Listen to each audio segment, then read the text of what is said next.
Now students, next numericals, NCERT numericals number 16. Electric field is already given at the I cap. The magnitude will be given 3 into 10 raised to 3. Now we have to find out the net flux flow through the cube having the each side 20 centimeter, right? So net flux cube में से हमको find out करना है. So students, आप लोग यहाँ पे दो मेथड से फाइंड आउट कर सकते हो. एक जो है वो ग्राफिकली, जो आप लोग परफेक्ट ग्राफ से बना के भी सॉर्ट आउट करके सोच सकते हो. दूसरा है अल्जेब्रिक, राइट? सो फर्स्ट हम लोग अल्जेब्रिक मेथड सोचेंगे, उसमें आप लोग ग्राफिकली भी सीख लोगे. नाउ स्टूडेंट्स देखो, यहाँ पे एक क्यूब दिया हुआ है. सो ये क्यूब है, राइट? क्यूब को आप इजी वे में ऐसे भी ड्रॉ आउट कर सकते हो students. You can make the cube first. ये एक क्यूब हो गया, राइट? ऐसे दो स्क्वायर बना दो और इसको ऐसे कनेक्ट कर दो. Clear? Now you can draw the electric field y axis, x axis and z axis, right? Electric field आपको स्टूडेंट्स कहाँ पे मिल रहा है? So along the x axis आपको इलेक्ट्रिक फील्ड मिल रहा है. Okay, now students, you know what is the flux? Flux is equivalent to the electric field dot area vector. Clear? इन दोनों के बीच में रिलेशन क्या है? So those are the parallel, means dot product. So ES cos theta. So flux is equal to ES cos theta. You can consider only parallel components. So you can see the cube has the 6 face. ये जो cube है हमने draw out किया, उसके पास कितने face है? 6, 1, 2, इसके पीछे का 3rd, ये 4th, 5th एंड ये टॉप वाला 6th. ठीक है, 6 फेस हो गए. 6 में से जो 4 फेस है स्टूडेंट्स, ये जो 4 फेसिस है उसके साथ इलेक्ट्रिक फील्ड का रिलेशन कैसे है? मीन्स देखो, अगर मैं ये कंसिडर कर रहा हूं यहाँ पे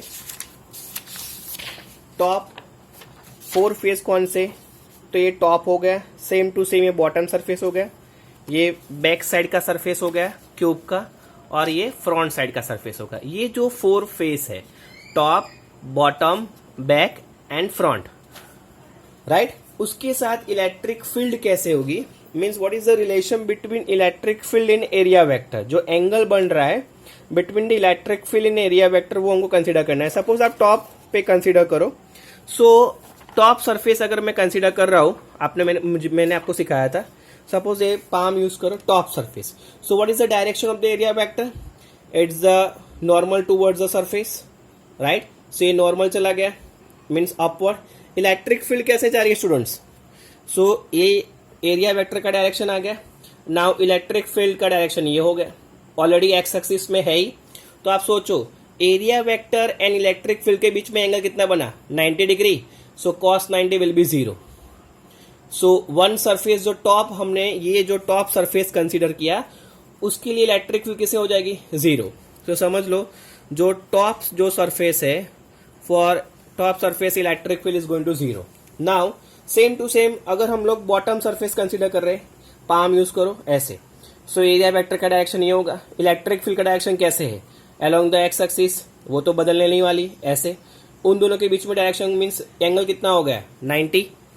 सो अगर बॉटम सरफेस भी अगर आप कंसीडर कर रहे हो, सो इलेक्ट मीन्स वहां पे एंगल कितना हो जाता है? Theta is equal to 90 degree. So flux will be 0. ये फ्लक्स विल बी ऊपर 0. क्यों? बिकॉज जो एंगल है 90 डिग्री हो रहा है. ओके, अब आप बैक साइड का सरफेस कंसीडर करो. ये पीछे का ये जो सरफेस है, ये वाला सरफेस मैं कंसीडर करो, बैक एंड फ्रंट. तो बैक साइड के लिए मैं पाम को ऐसे घुमाऊंगा, ये बैक साइड हो गया. तो उसके लिए कैसा होगा? ये डायरेक्शन एरिया वेक्टर का, एंड इलेक्ट्रिक फील्ड का डायरेक्शन कौन सा आएगा? ये. तो उसके लिए भी कैसा हुआ? 90 डिग्री. और अगर आप फ्रंट साइड कंसीडर कर रहे हो पाम, तो ऐसे. तो that is the direction of area vector, means S का direction. Area vector means S. And electric field कैसे जा रही है students? Along the x axis. So इन दोनों के बीच में रिलेशन कैसा हुआ? 90. सो फ्रंट एंड बैक, इन दोनों के लिए भी एंगल कितना बन रहा है? 90 degree. So flux is equal to 0, right? Graphically आपने ऐसा सोच लिया है, मीन्स यहाँ पे मैंने आपको बताया कि 6 फेस में से 4 फेस जो है वहां पे ऑलरेडी फ्लक्स कितना हो रहा है 0, बिकॉज इन सबके बीच में एंगल कितना बन रहा है 90 डिग्री। नाउ रिमेनिंग जो 2 फेस है, कौन कौन से 2 फेस रहे? एक सरफेस ये रहा 1, सरफेस 1 एंड ये सरफेस 2। अब यहां पे देखो, अगर मैं सरफेस 2 कंसीडर कर रहा हूं तो मैं पाम को कैसे रखूंगा? ऐसे। So that is the direction of area vector, normal towards the surface. Area vector का डायरेक्शन हमेशा कैसे रहेगा? Normal towards the surface. So ये डायरेक्शन जो होगा वो एरिया वेक्टर का होगा, समझ लो S2। ओके, नाउ सरफेस 1 के लिए पाम को कैसे रोटेट करूंगा? ऐसे। सो डायरेक्शन कौन सा आएगा एरिया वेक्टर का? ये जो सरफेस 1 है इसके लिए डायरेक्शन कौन सा आएगा? ये। सो दैट इज द S1। अब स्टूडेंट्स आप लोग सोचो, यहां पे इलेक्ट्रिक फील्ड जो है फॉर सरफेस 1 के लिए एंगल कितना बना रहा है? तो सरफेस 1 इलेक्ट्रिक फील्ड तो स्टूडेंट्स एक्स एक्सिस में ही जा रही है, ये इलेक्ट्रिक फील्ड। सरफेस 1 के लिए एरिया वेक्टर का डायरेक्शन कौन सा है? फिगर में मैंने आपको बनाया S1। So that is the S1। Angle कितना बना? Theta is equal to 180। And second, surface 2 के लिए, for surface 2, right, electric field का डायरेक्शन कौन सा है? Same, along the x axis. यहां पे देखो सरफेस 2 के लिए सेम डायरेक्शन, मीन्स ये S2। तो एंगल कितना बना? Theta is equal to 0 degree. So इन दोनों के लिए फ्लक्स होगा कितना? सो आप यहां पे कैलकुलेट करो। फ्लक्स, टोटल फ्लक्स जो हमको मिलेगा, फ्लक्स 1 कितना बना? तो ई एस कॉस थीटा। 1 के लिए एंगल कितना था स्टूडेंट्स? 180। सो माइनस कॉस 180 कितना होता है? Minus, means minus E S. Okay, now area is equal to means L square, यहाँ पे लेंथ ले सकते हैं minus E L square, because area is equal to L square, right. Okay, now ये first surface के लिए होगा। Second surface के लिए क्या हो जाएगा? First and second, E S cos theta.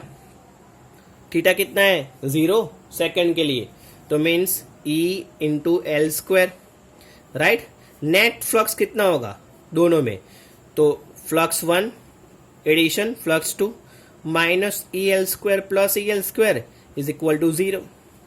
सो आप ग्राफिकली भी स्टूडेंट्स यहाँ पे देख सकते हो क्लियरली, जो हमने यहाँ पे ये मेथड से सॉर्ट आउट किया, क्लियरली आप ग्राफिकली भी आपको समझ में आना चाहिए। जो क्यूब है उसमें से अलग, मीन्स अगर इलेक्ट्रिक फील्ड की direction along the x axis है, तो मैंने जिस तरीके से बताया 4 फेस में between angle, means electric field and area vector जो है सबके लिए कितना हो रहा है? तो के 90 डिग्री। सो ये 4 फेस जो है वो 0 हो गए। बाकी के जो 2 फेस है वो एरिया वेक्टर, वहां पे फ्लक्स मिल रहा है, बट यहाँ पे वो फ्लक्स क्या होगा? एट सरफेस 1 पे flux coming to inside, and यहां से फ्लक्स क्या निकलेगा? Coming out, going outside. Means total flux remaining cube में कितना रह जाता है? 0। ऐसे भी आप ग्राफिकली भी सॉर्ट आउट कर सकते हैं, net flux remaining into 0। Clear? So आपको ऐसे ही डायरेक्शन ध्यान रखना है स्टूडेंट्स क्यूब के लिए।